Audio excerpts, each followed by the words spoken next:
Welcome to MS solutions. Yes, നിങ്ങളുടെ സ്വന്തം Jazeera miss ആണ് കേട്ടോ. ഓക്കെ, അപ്പോൾ എല്ലാവരും അടിപൊളിയായിട്ട് ഹാപ്പി ആയിട്ട് ഹെൽത്തി ആയിട്ട് ഇരിക്കുന്നില്ലേ? അപ്പോൾ മഴയൊക്കെ പെയ്യുന്നുണ്ട്, ഒരുപാട് സ്ഥലങ്ങളിൽ ഇങ്ങനെ ലീവ് കിട്ടിക്കൊണ്ടിരിക്കുന്ന ഒരു സാഹചര്യത്തിലൂടെയാണ് നമ്മൾ കടന്നു പോകുന്നത് അല്ലേ? യെസ്, അപ്പോൾ മഴയുടെ ലീവൊക്കെ ആണെങ്കിൽ എല്ലാവരും സേഫ് ആയിട്ട് വീട്ടിലിരിക്കുക. മഴ പെയ്യുന്ന സമയത്ത് മഴവെള്ളം കാണണം, അതുപോലെ വെള്ളത്തിൽ ഇറങ്ങണം എന്നൊക്കെ നമ്മുടെ ഉള്ളിൽ നിന്ന് ഇങ്ങനെ പൊന്തി വരും. പക്ഷേ എന്ത് ചെയ്യുക, അതൊക്കെ ഉള്ളിൽ തന്നെ ഇവിടെ തന്നെ ഇങ്ങനെ വെച്ചോളാം. കാണാം, അപകടം വിളിച്ചു വരുത്താതിരിക്കുക. എല്ലാവരും ഭയങ്കര സേഫ് ആയിട്ട് വീട്ടിലിരിക്കുക കേട്ടോ. ഓക്കെ, അപ്പം എല്ലാവരും സ്കൂളിലേക്കൊക്കെ പോയി ക്ലാസ്സുകളൊക്കെ തുടങ്ങിയിട്ടുണ്ട്. നമ്മളാണെങ്കിലും ലൈവും കാര്യങ്ങളൊക്കെ സ്റ്റാർട്ട് ചെയ്തിട്ടുണ്ട്. നിങ്ങളൊക്കെ പഠിക്കാൻ തുടങ്ങിയിട്ടുണ്ട് അല്ലേ? ഓക്കെ, അപ്പൊ ഹിന്ദിയിൽ ഇപ്പോഴും ഒരുപാട് പേര് പറയുന്ന ഒരു പ്രശ്നമാണ്, ഞങ്ങൾക്ക് നല്ല രീതിയിൽ എഴുതാനോ വായിക്കാനോ പറ്റുന്നില്ല മിസ്സേ എന്ന് അല്ലേ? കുറേ കുട്ടികൾ പറയാറുണ്ട്, ഇപ്പോഴും ഞങ്ങൾക്ക് എഴുതാനും വായിക്കാനും പറ്റുന്നില്ല, ഞങ്ങൾ എന്താ ചെയ്യാന്നല്ലേ? അപ്പൊ ബേസിക് ആയിട്ട്, അതായത് ഹിന്ദിയിൽ നമ്മൾ ആദ്യം ബേസിക് ആയിട്ട് അതിന്റെ ലെറ്റേഴ്സ് പഠിക്കുക എന്നുള്ളതാണ് ഏറ്റവും ആദ്യം നമ്മൾ ചെയ്യേണ്ടത്. ഓക്കെ, ഫസ്റ്റ് സ്റ്റെപ്പ് എന്ന് പറയുന്നത് എന്താണ്? ഹിന്ദിയിലെ ലെറ്റേഴ്സ് അടിപൊളിയായിട്ട് പഠിക്കുക എന്നുള്ളതാണ്. സ്വരാക്ഷരം അതുപോലെ വ്യഞ്ജനാക്ഷരം, ഇവ രണ്ടും എന്താണ്? അടിപൊളിയായിട്ട് പഠിക്കാം. അപ്പൊ കുറച്ച് ആളുകൾ പറയാറുണ്ട്, എന്ത്, ഇവർ രണ്ടുപേരും ഞാൻ പഠിച്ചിട്ടുണ്ട്, ലെറ്റേഴ്സ് ഞങ്ങൾക്ക് അറിയാം, ലെറ്റേഴ്സ് ഒക്കെ ഞങ്ങൾ പഠിച്ചിട്ടുണ്ട്, പക്ഷെ എന്നാലും വായിക്കാൻ പറ്റുന്നില്ല അല്ലേ? ഇങ്ങനെ പറയുന്ന ആളുകളാണോ നിങ്ങൾ? അല്ലെങ്കിൽ ഒന്നും അറിയാത്ത ആളുകളാണോ നിങ്ങൾ? രണ്ടുപേരും വിഷമിക്കേണ്ട, രണ്ടുപേർക്കുള്ളതാണ്. അതായത് ഒന്നും അറിയാതെ സീറോയിൽ നിൽക്കുന്ന ആളുകളും ലെറ്റേഴ്സ് ഒക്കെ പഠിച്ചിട്ടുണ്ട് പക്ഷെ വായിക്കാനും എഴുതാനും പറ്റുന്നില്ല, ആ സ്ഥലത്ത് നിൽക്കുന്ന ആളുകളുമായിരിക്കും. ഈ രണ്ടാളുകൾക്കും കൂടിയാണ് മിസ് ഈ ഒരു വീഡിയോ ചെയ്യുന്നത്. അപ്പൊ എൻ്റെ മക്കൾ എന്ത് ചെയ്യുക, ഈ ഒരു വീഡിയോ സ്കിപ്പ് ചെയ്യാതെ മുഴുവനായിട്ട് കാണുക കേട്ടോ. ഓക്കെ, അപ്പൊ നമ്മൾ ആദ്യം തന്നെ ലെറ്റേഴ്സിൽ കൂടെ ഒന്ന് കടന്നു പോവാ. ആദ്യം സ്വരാക്ഷരവും അതുപോലെ വ്യഞ്ജനാക്ഷരവും നമ്മൾ ജസ്റ്റ് ഒന്ന് ഡിസ്കസ് ചെയ്യുന്നു. അതിന്റെ കൂടെ തന്നെ എന്ത് ചെയ്യാണ്, വായിക്കാനും എഴുതാനും കഴിയാൻ അല്ലേ ചില ആളുകളെയും കൂടി നമ്മളൊന്ന് മനസ്സിലാക്കിയാൽ മതി. ആ ആളുകളെയും കൂടി ഞാൻ എന്ത് ചെയ്യാണ്, ഒന്ന് പരിചയപ്പെടുത്തി തരാം. ഈ ഒരു വീഡിയോ കഴിയുമ്പോഴേക്കും എന്ത് ചെയ്യും, എൻ്റെ മക്കൾക്ക് വായിക്കാൻ പറ്റും എന്നുള്ള ആ ഒരു കാര്യം മിസ് ഉറപ്പ് തരാണ് കേട്ടോ. ഓക്കെ, അപ്പോൾ ആദ്യം എന്താണ്? സ്വരവർണ്ണ സ്വരാക്ഷരങ്ങൾ, അതായത് നമ്മളുടെ ഭാഷയിൽ എന്താണ് അ ആ ഇ ഈ ഉ ഉ അല്ലേ? ആദ്യം നമുക്കൊന്ന് നോക്കാം. നോക്കിക്കഴിഞ്ഞാൽ മലയാളത്തിലൂടെ തന്നിട്ടുണ്ട്, നിങ്ങൾക്ക് അറിയുന്നവരായിരിക്കും, അറിയുന്നവർക്ക് ജസ്റ്റ് ഒരു റിവിഷൻ ആയിട്ടും അറിയാത്തവർക്ക് ഇത് പഠിക്കാനുള്ള ഒരു കാര്യമാണ്, ഇത് പഠിച്ചേ പറ്റൂ എന്നുള്ളൊരു ബോധത്തോടു കൂടി തന്നെ ഈ ഒരു വീഡിയോ കണ്ടിട്ട് മിസ്സിന്റെ കൂടെ ഇതൊന്ന് പഠിക്കാം. ഓക്കെ, അപ്പൊ നോക്കിക്കേ, അ ആ ഇ ഈ ഉ ഊ ഋ. ദെൻ എ ആണോ? അല്ല, എ കഴിഞ്ഞാൽ നമ്മൾ എങ്ങോട്ടാണ് ഹിന്ദിയിൽ പോകുന്നത്? ഐയിലേക്കാണ്. അടുത്തത് ഓ ആണോ? അല്ല, ഓ കഴിഞ്ഞിട്ട് നമ്മൾ പോകുന്നത് എങ്ങോട്ടാണ്? ഔയിലേക്കാണ്. ദെൻ അ അല്ലേ? അപ്പം മലയാളത്തിൽ എ ഐ ഓ ഔ എന്നുള്ളത് ഹിന്ദിയിൽ വരുന്ന സമയത്ത് എ ഐ എന്നും ഓ ഔ എന്നുമായിട്ട് മാറുന്നു. ഓക്കെ, അപ്പം ഇത്രയും ലെറ്റേഴ്സ് ആണ് എന്താ സ്വരാക്ഷരങ്ങൾ എന്ന് പറയുന്നത്. ഓക്കെ, അപ്പം ഇത് പഠിച്ചിട്ടുണ്ട്, ഞങ്ങൾക്കറിയാം. ഓക്കെ, പഠിക്കാത്തവർ മിസ്സിൻ്റെ കൂടെ പഠിക്കാൻ മലയാളം തന്നിട്ടുണ്ട്, ഇത് പഠിക്കൽ നിർബന്ധമാണ് കേട്ടോ. ഹിന്ദിയിൽ ഇനിയും നിങ്ങൾക്ക് ആരും വായിക്കാനും എഴുതാനും ഒന്നും പഠിപ്പിച്ചു തരാൻ പോകുന്നില്ല. സ്കൂളിലൊന്നും ഇനി എന്താണ് ലെറ്റേഴ്സ് ഒന്നും നിങ്ങൾക്ക് എന്തായാലും പഠിപ്പിച്ചു തരാനൊന്നും പോകുന്നില്ല. അവരെ പറഞ്ഞിട്ട് കാര്യമില്ല, ഒരുപാട് പോർഷൻസ് ഉണ്ട്. എക്സാം ആകുമ്പോഴേക്ക് എന്ത് ചെയ്യണം, അതൊക്കെ തീർക്കണം. അതുകൊണ്ട് ഇത് നിങ്ങൾക്ക് പറ്റിയ ഒരു അവസരമാണെന്ന് മനസ്സിലാക്കിയിട്ട് ഈ വീഡിയോ നിങ്ങൾ എന്ത് ചെയ്യുക, ആ രീതിയിൽ കണ്ടിട്ട് പഠിക്കാം. ഓക്കെ, അപ്പം ഇതാണ് നമ്മുടെ സ്വരാക്ഷരങ്ങൾ എന്ന് പറയുന്നത്. ഇവരെ മാത്രം പഠിച്ചത് കൊണ്ട് കാര്യമില്ല. സ്വരാക്ഷരം ഞങ്ങൾക്ക് എല്ലാം അറിയാം, സെറ്റാണ്. പക്ഷേ സ്വരാക്ഷരം മാത്രം അറിഞ്ഞിട്ട് കാര്യമില്ല, അവരുടെ കൂട്ടത്തിൽ ഈ വ്യഞ്ജൻ വർണ്ണ അഥവാ വ്യഞ്ജനാക്ഷരങ്ങളെയും കൂടി നമ്മൾ എന്ത് ചെയ്യണം, പഠിക്കണം. ഈ വ്യഞ്ജനാക്ഷരങ്ങൾ വരുമ്പോഴാണ് പലർക്കും പ്രശ്നം വരുന്നത്. പക്ഷെ അത് 2-3 തവണ നിങ്ങൾ എഴുതി പഠിക്കാം. ഒരിക്കലും നിങ്ങൾ ഇങ്ങനെ കാണാതെ ഇരുന്ന് പഠിക്കരുത്, എഴുതി തന്നെ പഠിക്കുക. എഴുതി പഠിക്കുന്ന സമയത്ത് അത് പെട്ടെന്ന് ബൈഹാർട്ട് ചെയ്യാൻ പറ്റും കേട്ടോ. ഓക്കെ, അപ്പം ക വർഗം ഏതൊക്കെയാണ് നോക്കടാ. ക ഖ ഘ ഘ ങ. മലയാളത്തിലും കൂടി മിസ് തന്നിരിക്കുന്നത് നിങ്ങൾക്ക് പെട്ടെന്ന് അത് മനസ്സിലാവാൻ വേണ്ടിയിട്ടാണ്. ദെൻ ച ച ജ ഝ ഞ. ഠ ഠ ഡൻ ഢ ണ. ഥ ഥ ദൻ ധ ന. ഫ ഫ ബം ഭ മ. ദെൻ യ ര ല വ. ശ ഷ സ ഹ. ദെൻ ക്ഷത്രജ്ഞ ശ്ര. ഇത്രയും കാര്യങ്ങളാണ് അല്ലേ നമ്മുടെ വ്യഞ്ജനാക്ഷരങ്ങൾ എന്ന് പറയുന്നത്. ഓക്കെ, അപ്പൊ ഇതെന്ത് ചെയ്യുക, എഴുതി തന്നെ പഠിക്കുക. ആദ്യം ക വർഗം ഒരു 3-4 വട്ടം എഴുതുക, ദെൻ ച വർഗം എഴുതുക, ഠ വർഗ്ഗം എഴുതുക, ഠ വർഗ്ഗം എഴുതുക, ഭ വർഗ്ഗം എഴുതുക. അങ്ങനെ എന്ത് ചെയ്യുക, എഴുതി എഴുതി തന്നെ പഠിക്കാം. അപ്പം സ്വരാക്ഷരം മാത്രം പഠിച്ചത് കൊണ്ടോ വ്യഞ്ജനാക്ഷരം മാത്രം പഠിച്ചത് കൊണ്ടോ നമുക്ക് പെർഫെക്റ്റ് ആയിട്ട് വായിക്കാനോ എഴുതാനോ കഴിയൂല. ഇനി സ്വരാക്ഷരവും വ്യഞ്ജനാക്ഷരവും പഠിച്ചിട്ടുണ്ട്, പക്ഷേ ഇവർ രണ്ടുപേരും മാത്രം പഠിച്ചുകൊണ്ടും നമുക്ക് എന്ത് ചെയ്യാൻ പറ്റൂല, നമുക്ക് അടിപൊളിയായിട്ട് എഴുതാനോ വായിക്കാനോ കഴിയില്ല. ഫോർ എക്സാമ്പിൾ, ഇപ്പം നിങ്ങൾക്ക് എല്ലാവരും ഇപ്പം ഹിന്ദി പഠിച്ചു തുടങ്ങുന്ന സമയത്ത് തന്നെ നമ്മുടെ വായിലേക്ക് വരുന്ന അല്ലെങ്കിൽ നമ്മുടെ മനസ്സിൽ പതിയുന്ന ഒരുപാട് വേർഡ്സ് ഉണ്ട്. അതിലൊന്നാണ് ഈ കലം എന്ന് പറയുന്നത്, കമൽ എന്ന് പറയുന്നത്, അല്ലേ? ഇങ്ങനെയൊക്കെയുള്ള വാക്കുകൾ നമ്മുടെ മനസ്സിലേക്ക് ആദ്യം തന്നെ കടന്നു വരുന്ന വാക്കുകളാണ്, ഹിന്ദിയിലെ വാക്കുകൾ, അല്ലേ? അപ്പോൾ അത് വെച്ച് തന്നെ നമുക്ക് തുടങ്ങാം. നോക്കിക്കോടാ, ഇപ്പം നിങ്ങളോട് കമൽ അല്ലെങ്കിൽ കലം, പേന, നമ്മൾ ക നമുക്കറിയാം. ഓക്കെ, കലം, ക ഗംഗ ക പഠിച്ചിട്ടുണ്ട്. അടുത്തത് കലം, അപ്പൊ ലായാണ് വരുന്നത്. അപ്പൊ നമ്മളിങ്ങനെ നോക്കും, യാ ര ല. ഓക്കെ, അപ്പൊ നമുക്ക് എന്താ അറിയാം, ലാ അറിയാം, ലാ എഴുതി. കലം എന്ന് പറയുമ്പോൾ ഏതാ, മായാണ്, അല്ലേ? അപ്പൊ നമ്മൾ എന്ത് എഴുതി, മാ എഴുതി. കലം എന്ന് നമ്മൾ എഴുതി. കലം എന്ന് നമ്മൾ എഴുതി, ഒരു തെറ്റുമില്ല, കറക്റ്റായിട്ട് നമ്മൾ എഴുതിയിട്ടുണ്ട്, കറക്റ്റായിട്ട് നമ്മൾ എഴുതിയിട്ടുണ്ട്. ഇവിടെ നമുക്കൊരു തെറ്റും വരാനില്ല. നമ്മൾ ലെറ്റേഴ്സ് പഠിച്ചിട്ടുണ്ട്, നമ്മൾ ആ ലെറ്റേഴ്സ് പഠിച്ചത് വെച്ചിട്ട് നമ്മൾ ഇത് എഴുതി. ഇനിയിപ്പം നിങ്ങളോട് വേറെ ഈ കലം വെച്ചിട്ട് തന്നെ വേറൊരു വാക്ക് മിസ് പറയാം. ഇപ്പം നിങ്ങളോട് കലാം എന്ന് എഴുതാൻ പറഞ്ഞു. എന്താണ്, കലാം. അപ്പം നിങ്ങൾ എന്ത് എഴുതി, ക എഴുതി, ലാ എഴുതി, മാ എഴുതി.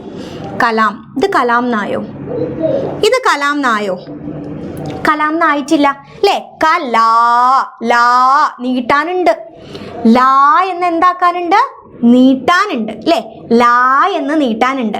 അപ്പൊ ഈ ലാന്റെ കൂടെ എന്തോ ഒരു സാധനം മിസ്സിംഗ് ആണ്, അതുകൊണ്ടാണ് ഇത് കറക്റ്റ് ആവാതിരുന്നത്, അല്ലേ? ഇതെന്താണ്, കലമാണ്. ഇനി നിങ്ങൾ എഴുതാൻ പറഞ്ഞത് ഏതാണ്, കലാം എന്നാണ് എഴുതേണ്ടത്. പക്ഷെ ഇതെന്തായിട്ടുള്ളൂ, കലം എന്നായിട്ടുള്ളൂ. അപ്പൊ നമ്മൾ ആദ്യം ക എഴുതി, ലാ എന്ന് നീട്ടാനുണ്ട്, അല്ലേ? ഞാൻ നിങ്ങൾ അത്രയും ഇതിൽ പറയുന്നത് എന്താ വെച്ചാൽ നിങ്ങൾക്ക് കൂടുതൽ മനസ്സിലാവാൻ വേണ്ടിയിട്ടാണ് കേട്ടോ. ലാ എന്ന് നീട്ടണം, അല്ലേ? അപ്പൊ ലാ നമ്മൾ എഴുതി, അപ്പൊ നീട്ടാനുള്ള ഒരു സാധനം നമ്മൾ ഒരു ചിഹ്നം ഇടാനുണ്ട്, അല്ലേ? ലാ ലാ എന്നിട്ട് അപ്പൊ ഇതെന്തായി, കലാം എന്നായി. ഇതെന്തായി, കലാം എന്നായി. അതുപോലെ എന്താണ്, പല പല പല വേർഡ്സും ഉണ്ട്, അല്ലേ? ഇപ്പോൾ പൂവ്, ഫൂൽ എന്നൊക്കെ ഉള്ളത് നിങ്ങളുടെ മനസ്സിൽ പതിയുന്ന വാക്കുകളാണ്, ആദ്യമേ പതിഞ്ഞ വാക്കുകളാണ്, അല്ലേ? അപ്പൊ എന്താണ്, ഖിടുക്കി, ഖിടുക്കി, ഘി, ഡി, ഖി, ഘി അറിയാം, ഢായ് അറിയാം, ഖി അറിയാം. അതായത് ക നിങ്ങൾക്കറിയാം, ഡാ നിങ്ങൾക്കറിയാം. പക്ഷെ ഖിടുക്കി എന്ന് എഴുതുന്ന സമയത്ത് ഘി, ഘി എന്ന് എങ്ങനെ ആക്കണം, എവിടെയാണ് വള്ളി ഇടേണ്ടത്, ഇവിടെയാണോ അല്ലെങ്കിൽ ഇവിടെയാണോ, എവിടെയാണ് വള്ളി ഇടേണ്ടത് എന്നുള്ളത്, ഇവിടെയാണോ ഇവിടെയാണോ, എവിടെയാ വള്ളി ഇടേണ്ടത് എന്ന് നിങ്ങൾക്ക് പലപ്പോഴും തെറ്റി പോവാറുണ്ട്. ചിലപ്പോൾ അത് ഈ എന്നാണ് അതിൻ്റെ ഉച്ചാരണം എന്നുള്ളത് മറന്നു പോവാറുണ്ട്. ഇങ്ങനെയൊക്കെ പ്രശ്നം ഉണ്ടാവാറുണ്ട്. ഇപ്പം നിങ്ങൾക്ക് പിടി കിട്ടിയോ? അതായത് സ്വരാക്ഷരവും വ്യഞ്ജനാക്ഷരവും പഠിച്ചതിൻ്റെ കൂടെ ഇതുപോലെയുള്ള കുറച്ച് ചിഹ്നങ്ങളിലെ ചിഹ്നങ്ങൾ എന്ത് ചെയ്യണം, നമ്മൾ പഠിക്കണം. പഠിച്ചിട്ടുണ്ടെങ്കിൽ മാത്രമേ നമുക്ക് എന്ത് ചെയ്യാൻ പറ്റുള്ളൂ, നല്ല രീതിയിൽ സെന്റൻസ്, അതായത് നീട്ടാനും ഇങ്ങനെ ഈ രീതിയിൽ എന്താണ്, ചിഹ്നങ്ങളൊന്നും ചേർക്കാത്ത വാക്കുകൾ മാത്രമല്ല നമ്മൾ സംസാരിക്കുന്നത്, നമ്മൾ എഴുതുന്നത്, അല്ലേ? അപ്പൊ ചിഹ്നങ്ങൾ കൂടി പഠിച്ചിട്ടുണ്ടെങ്കിൽ ഈ സ്വരാക്ഷരവും വ്യഞ്ജനാക്ഷരവും നമ്മൾ പഠിച്ചു, അതിൻ്റെ കൂടെ സിമ്പിളായിട്ട് ചിഹ്നങ്ങളും കൂടി പഠിച്ചിട്ടുണ്ടെങ്കിൽ എന്ത് ചെയ്യാൻ പറ്റും, നമുക്ക് അടിപൊളിയായിട്ട് വായിക്കാനും എഴുതാനും പഠിക്കും. ഓക്കെ, അപ്പൊ നോക്കടാ. അപ്പൊ അതിനൊരു എക്സാമ്പിൾ പറഞ്ഞുതരാം, അതിനുള്ള വഴി കേട്ടോ. ആദ്യത്തെ നമ്മുടെ ക വർഗ്ഗം ക വെച്ചിട്ട് നമുക്കൊന്ന് ചെയ്ത് നോക്കാം. നോക്കിക്കോ, ക, ഈ വ്യഞ്ജനാക്ഷരത്തിന്റെ കൂടെ സ്വരാക്ഷരങ്ങൾ ചേരുമ്പോഴാണല്ലോ നമ്മൾ ക, കി, കു, കൃ, കെ, കൈ, കോ, കൗ, കം, ക ഇങ്ങനെ കായ് മാറുന്നത്. ഓക്കെ, അപ്പൊ നോക്കടാ, ക, അല്ലേ? കാക്ക് മാറ്റൊന്നുമില്ല. ദെൻ കാ, അല്ലേ? കായുണ്ട്, ആ, അപ്പൊ കാഗസ്, കാഗസ്, അല്ലേ? കാ നീട്ടാൻ എന്താണ്, ഇതാണ് കാ. ദെൻ അടുത്തത് കാന്റെ കൂടെ ഇ, അല്ലേ? ഇതാണ് കി, കി, കി, അല്ലേ? കാ, കി. ഓക്കെ, അടുത്തത് എന്താണ്, ഈ, അല്ലേ? ഈ ചിഹ്നമാണ്. അപ്പൊ ഏതാണ്, കീ ആണ്. അടുത്തത് ഉ ആണ്, അല്ലേ? കു, കു. അടുത്തത് എന്താണ്, കൂ, കൂ എന്നാണ്. ദെൻ കൃ, അല്ലേ? കൃ, കൃ, കൃ. ഓക്കെ, ദെൻ അടുത്തത് കെ, അല്ലേ? കെന്റെ കൂടെ എ വരുന്ന സമയത്ത് അത് എന്തായിടാ, കെ, അല്ലെങ്കിൽ കെ, ഈ രണ്ട് കാര്യത്തിനും നമ്മൾ എന്ത് ചെയ്യാണ് ഹിന്ദിയിൽ യൂസ് ചെയ്യുക? ഈ ഒരു ചിഹ്നമാണ് നമ്മൾ യൂസ് ചെയ്യുന്നത് കേട്ടോ. എ എ ഈ രണ്ടിനും നമ്മൾ ഈ ചിഹ്നമാണ് യൂസ് ചെയ്യുക. അടുത്തത് എന്താണ്? കൈ അല്ലേ? കൈ കൈ. ദെൻ അടുത്തത് ഓ അല്ലേ? അപ്പം എന്തായി? കോ അല്ലെങ്കിൽ കോ. ഈ രണ്ട് ചിഹ്നങ്ങൾക്കും നമ്മൾ ഏതാണ് യൂസ് ചെയ്യുക? ഇത് തന്നെയാണ് യൂസ് ചെയ്യുക. ഓക്കെ. ദെൻ അടുത്തത് ഔ ആണ് അല്ലേ? ഔ, കൗ. ദെൻ അല്ലേ? നമ്മൾ കം ക എന്നുള്ളത് നമ്മൾ എന്ത് ചെയ്യേണ്ട? അധികം നോക്കേണ്ട ആവശ്യമില്ല. കാരണം നമുക്കത് അധിക സ്ഥലത്തൊന്നും നമ്മൾക്ക് എന്ത് ചെയ്യേണ്ട ആവശ്യം വരുന്നില്ല. ഓക്കെ, കൗ അല്ലേ? കൗ. ഓക്കെ. ഈ രണ്ട് ആളുകൾ എന്താണ്? നമുക്കിപ്പോൾ എന്തെങ്കിലും ഏത് ശരിയാവുന്നില്ലല്ലോ.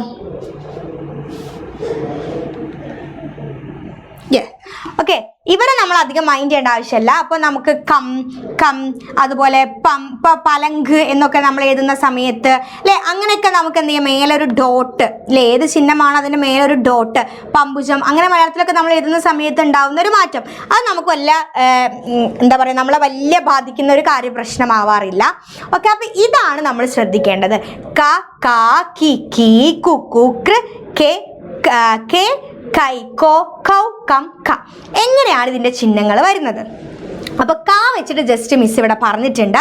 പിന്നെ അതുപോലെ എന്ത് ചെയ്യുക? നമുക്ക് മറ്റുള്ള അക്ഷരങ്ങളൊക്കെ വെച്ചിട്ട് എഴുതി നോക്കാം. ഇപ്പം പ വെച്ചിട്ട് എഴുതുകയാണെങ്കിൽ പ അല്ലേ? പ വെച്ചിട്ട് നമ്മൾ എഴുതുകയാണേ. നോക്കടാ, പ